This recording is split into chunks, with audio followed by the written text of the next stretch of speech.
संजय पुनिया की तरफ से सारी सृष्टिवासियों और राम राम भाई साहब। आज आप पहुंचे यहाँ पे बालंद गांव में, रोहतक जिला में, और सज्जन जी से बातचीत करेंगे। संत रामपाल जी महाराज का रहस्य खोलेंगे आज, कहाँ से उन्होंने ज्ञान लिया था।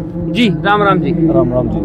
जी कौन से गांव से हो जी? मैं गांव छुड़ानी, जिला झज्जर। जी छुड़ानी का अगर जिक्र आवा है तो संत रामपाल जी महाराज के बारे में जिक्र सुना था भाई। छुड़ानी गांव से इसने डेरा शुरू कराया था या कोई आश्रम शुरू कराया था या कोई बाबा टपा था उससे ज्ञान लिया था? नहीं, देखो जो छुड़ानी गांव है जी वो संत गरीबदास जी महाराज का गांव है। गरीब? हाँ, गरीबदास जी महाराज जो कबीर पंथ में हुए हैं, उनको कबीर साहब मिले थे गांव छुड़ानी में सन 1727 ईस्वी में। संत गरीबदास जी को तो जग जाहिर है भाई, सारा हरियाणा जानता है। उनकी वाणी है, ग्रंथ साहब है, सतग्रंथ साहब के नाम से प्रसिद्ध है जी। तो गुरुजी जब वहाँ आते थे छुड़ानी गांव में तो रिश्तेदारी के थ्रू आना होता था गुरुजी का। सिंचाई विभाग में गुरुजी कार्य करते थे संत रामपाल जी महाराज। तो गुरुजी जैसे छुड़ानी गांव में साल में 2 बार मेला भरता है जी। एक भादों का मेला और एक दूसरा गरीबदास जी का ही है। तो उस दौरान जब आना जाना हुआ तो संत रामपाल जी महाराज ने वो वाणी सुनी तो उससे बड़ा खिंचाव महसूस करा। संत रामपाल जी महाराज जी अपने सत्संग में बताते हैं जी। तो परमात्मा की जो करना तो परमात्मा ने ही है, कोई माध्यम बनते हैं। तो संत रामपाल जी महाराज ने वहाँ से संत राम देवानंद जी महाराज हुए हैं जी। तो उनसे उनके संपर्क में मिलना हुआ। वो तो परमात्मा की करनी होती है, वो तो परमात्मा ने एक लीला करनी थी, किसी को माध्यम बनाना था। तो संत रामपाल जी महाराज ने गांव छुड़ानी में वहाँ संपर्क में हुआ। उन्होंने देखा भाई यही वो संत है, परमात्मा है जिनकी उनको ज़रूरत थी या तलाश थी। तो स्वामी राम देवानंद जी महाराज ने अपनी चद्दर कंबली और जोर चीज़ें विशेषता देखते हुए संत रामपाल जी महाराज जी, क्योंकि वो तो परमात्मा कबीर साहब के पहले से आदेश थे कि वो संत जरूर आएगा, वो पूर्ण संत होगा और स्वयं मेरा अवतार ही होगा, कबीर साहब ने पहले ही बोला था। तो उनको आदेश देकर गए थे कि भाई ऐसा संत जरूर आएगा और आपको अपना जो भी पदवी है या जो गुरु महिमा के अनुसार नामदान जो सार शब्द है वो उन संत को देकर चले जाना है, आगे निकल जाना है। तो उसके काबिल देख लिया था स्वामी राम देवानंद जी ने। 105 वर्ष की आयु होगी थी। ऐसा कोई संत गरीबदास भेख में ना तो मिला ना उसके को काबिल था। वो संत रामपाल जी महाराज में खूबी देखी स्वामी राम देवानंद जी ने, क्योंकि ये तो पहले से ही तय है जी। क्योंकि भगवान कबीर साहब ने अपना परमात्मा में जो वाणी के माध्यम से ज्ञान दिया उसमें बता रखा है कि 12वें पंथ हम ही चले आए, सब पंथ मेट एक पंथ चलाएं। 12वां पंथ है संत गरीबदास जी का, उस पंथ में हम स्वयं चल कर आएंगे। तो वो तो वाणी पूरी करने के लिए परमात्मा खुद आते हैं। तो संत का भेष धारा तो परमात्मा का वहाँ ज्ञान चर्चा हुई तो स्वामी जियों ने बोल दिया था वहीं संगत के सामने चादर लोई दे के अपने बोल दिया था कि मैं आपकी तलाश में था, अब मेरी खोज पूरी हुई। ये सब महिमा चाहते हैं और जितने भी संत हैं आप उनसे अनूठे हो, अलग हो।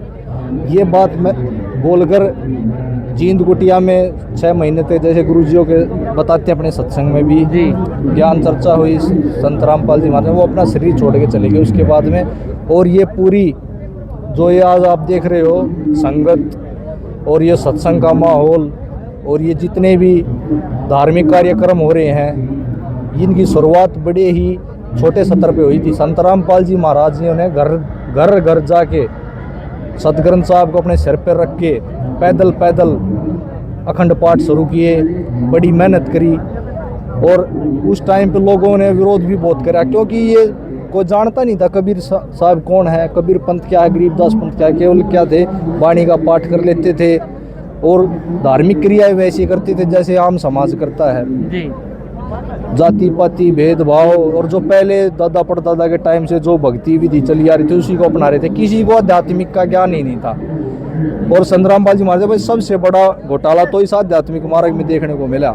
क्या है कि भाई किसी ने बता दिया ऐसे कर लो, बस वैसे भाई सवा का प्रसाद बांट दिया, बड़े पिपल पूज लिए, पत्थर पूज लिए, भाई सोमवार के व्रत रह लो, एतवार के रह लो, फलाने धगड़े, मतलब जिसका कोई सिर पैर नहीं आध्यात्मिक से वे क्रियाएं शुरू करवा दी।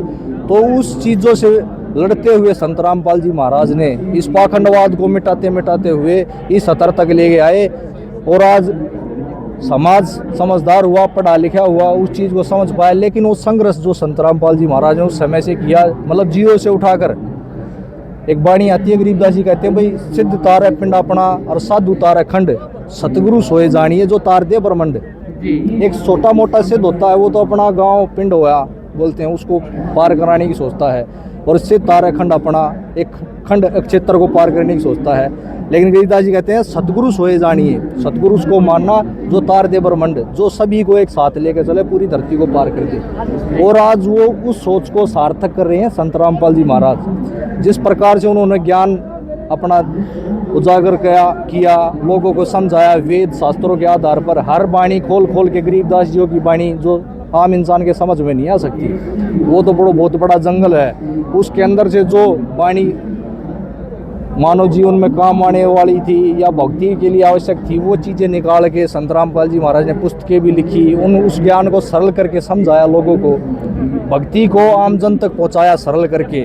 वरना भक्ति को लोगों ने ऐसा मान लिया था कि भाई पता नहीं, ये तो बहुत ही टेढ़ा काम है, ये तो जो लाल कपड़े पहनते हुए ही करते होंगे, या इसके लिए तो कोई बहुत बड़ा त्याग कर देना पड़ता है, गृहस्थी छोड़नी पड़ती होगी। लेकिन संत रामपाल जी महाराज ने बड़े ही सरल तरीके से समझाया कि भाई भक्ति तो एक आम आदमी भी कर सकता है, उसके लिए क्या है, आपकी नीयत साफ होनी चाहिए, सरल व्यवहार होना चाहिए, नियम मर्यादाओं का पालन करना चाहिए, और अपने गुरु में पूर्ण आस्था करके जो नाम जाप है, जो परमात्मा के मंत्र होते हैं, विशेष मंत्र देवी देवताओं के, उनको गुरु के कहे अनुसार, वचन अनुसार भक्ति करो, तो आप घर में रह कहीं भक्ति कर सकते हो। ये कोई बड़ा काम नहीं है, और आप सहज में ही मोक्ष प्राप्त कर सकते हो। अच्छा जी, एक बात बताइए, संत और भी हैं, 3-4 संत और हैं हिंदुस्तान में, तो वे तो यही कहते हैं रविदास की और कबीरदास की, और साथ में और जो गुरु नानक देव जी, उन्हें की कथा गावा है जी, परंतु वही कथा संत रामपाल जी महाराज जी गावा है। तो फिर भगवान तो और संत भी हुए,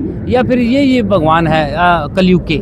देखो जी, साधु की पहचान होती है उसके ज्ञान से जी। जैसे कबीर जी ने, मतलब जो बीच का ज्ञान होता है, मतलब 12वीं तक की पढ़ाई तो सभी करते हैं, लेकिन उसके बाद जो हायर एजुकेशन शुरू होती है, वहाँ से छटनी शुरू हो जाती है जी। ऐसे ही संत कबीर साहब ने वाणी बोली है, कोटि नाम संसार में, वहाँ से मुक्ति ना होए, सार नाम मुक्ति का दाता, वह को बूझे ना कोई।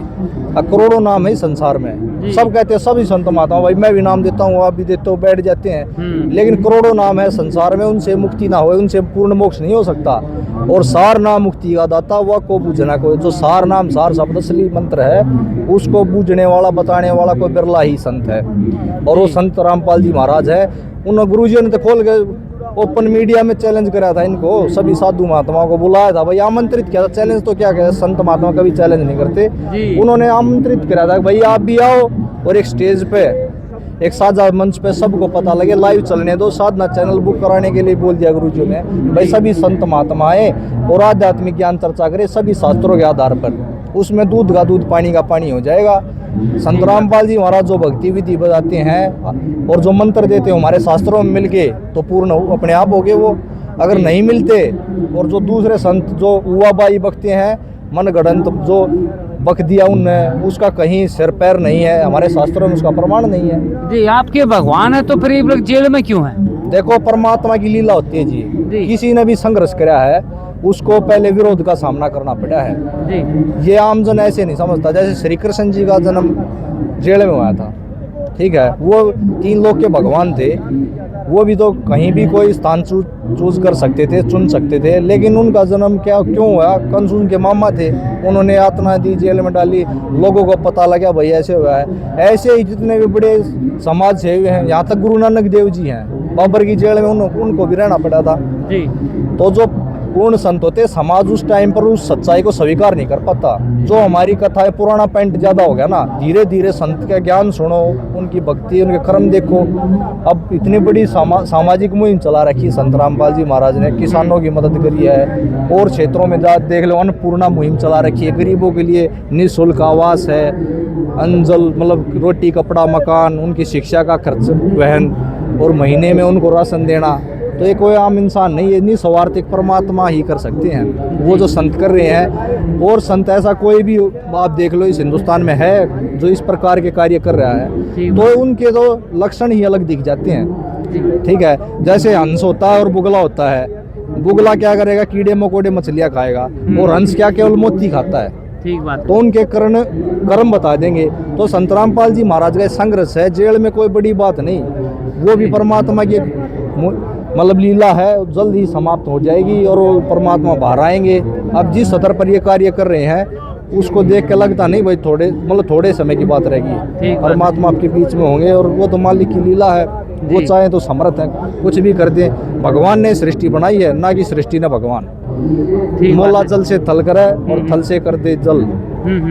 समझे? धन्यवाद जी।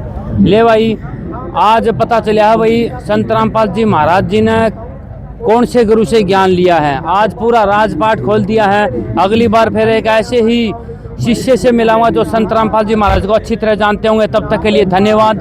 जय हिंद।